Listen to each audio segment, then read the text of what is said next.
Boxing update mga tol, Magic Mike Plania may laban po ngayong October 27 sa Florida, USA.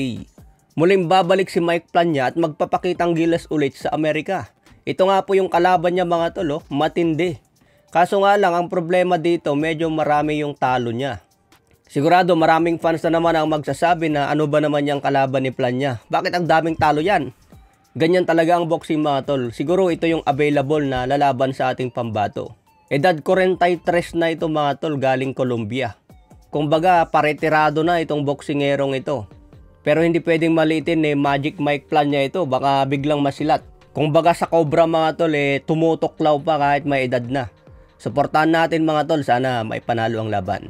Pero tingin ko naman lamado na dyan si Magic Mike Plania. Imposible kung matatalo pa dyan.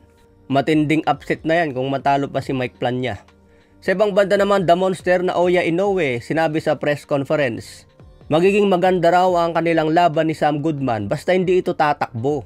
Basta wag lang daw gayahin ni Sam Goodman yung galawan nila Paul Butler, galawan ni TJ Doheny. Naging defensive mode ang dalawa at hindi na piniling makipag-engage.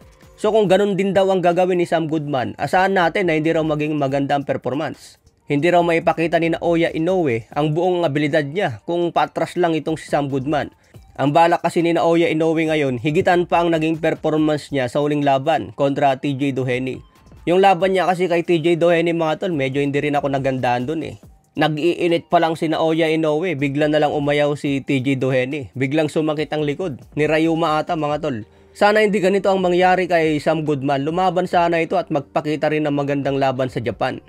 Katulad din sa laban noon ni Inoue kay Paul Butler. Parang wala rin kwenta si Paul Butler noon. Naging survival mode lang ang galawan ni Paul Butler.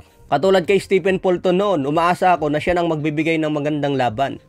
Pero ang ginawa ni Fulton, naging defensive mode, parang naging takot na lumaban kay Inoue hanggang nasolidan.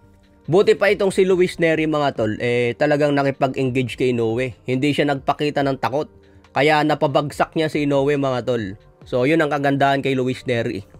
Hindi siya masyadong naging defensive mode, gusto niya makipag-engage kay Inoue. So ang resulta, tulog din ang inabot. Ganon din kay Marlon Tapales, gusto ko pa rin yung pinakita niya. Talagang nakipagbanatan kay The Monster Inoue. Yun nga lang, nakita natin na mas malakas talagang banat ni Inoue kaya na-TKO ang ating pambato. Kaya sa December 24 mga tol, abangan natin kung paano pulbusin si Sam Goodman.